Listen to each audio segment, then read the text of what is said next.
दोस्तों, क्या आपने कभी सोचा है कि हम होली क्यों मनाते हैं?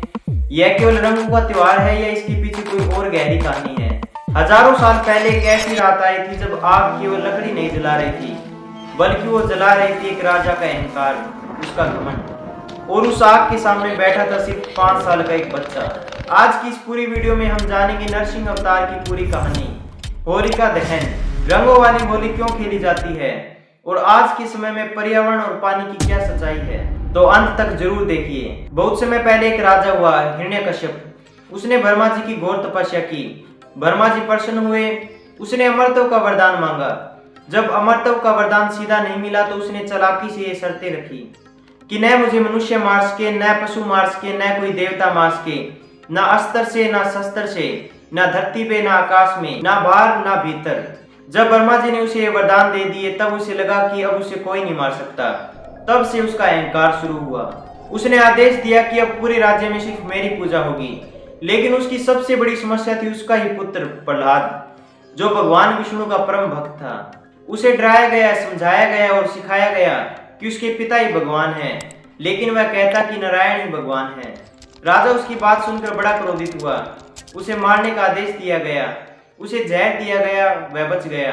उसे हाथी के पैरों तले कुचलाया गया, वह बच गया। पहाड़ों से गिराया, कुछ नहीं हुआ। सांपों के बीच डाला, वह फिर भी बच गया। राजा हैरान था। आखिर में उसने अपनी बहन को बुलाया, होलिका को। उसे वरदान था कि अग्नि उसे नहीं जला सकती। योजना बनी कि तुम प्रहलाद को गोद में लेकर बैठ जाओ। रात हुई, लकड़ी जलाई गई, आग भड़क उठी। राजा मुस्कुरा रहा था, लेकिन हुआ इसकी बिल्कुल विपरीत। होलिका जल गई, प्रहलाद बच गए, क्योंकि उसको वरदान मिला था कि अग्नि उसे नहीं जला सकती थी।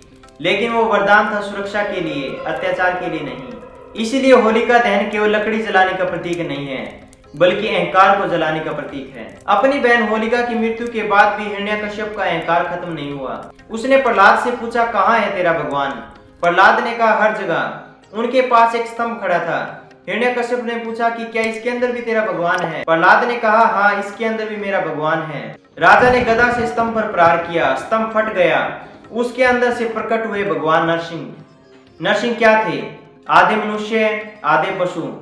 अब हिरण्यकश्यप के उस वरदान को याद कीजिए कि ना उसे कोई मनुष्य मार सके, ना उसे कोई पशु मार सके। तो नरसिंह ना पूरी तरह से मनुष्य थे और ना ही पूरी तरह से पशु थे।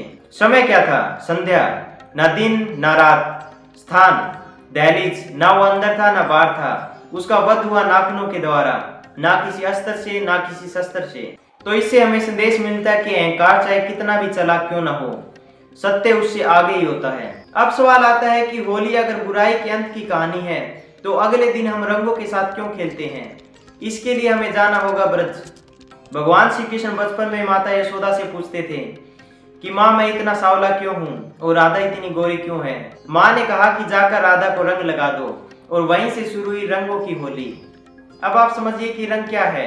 रंग गोरे काले को मिटा देते हैं, अमीरी गरीबी को मिटा देते हैं, ऊंच नीच को मिटा देते हैं और सबको एक जैसा बना देते हैं। सब एक जैसे दिखाई देते हैं। होली का अर्थ ही यही है, समानता। ब्रज में लठमार होली खेली जाती है।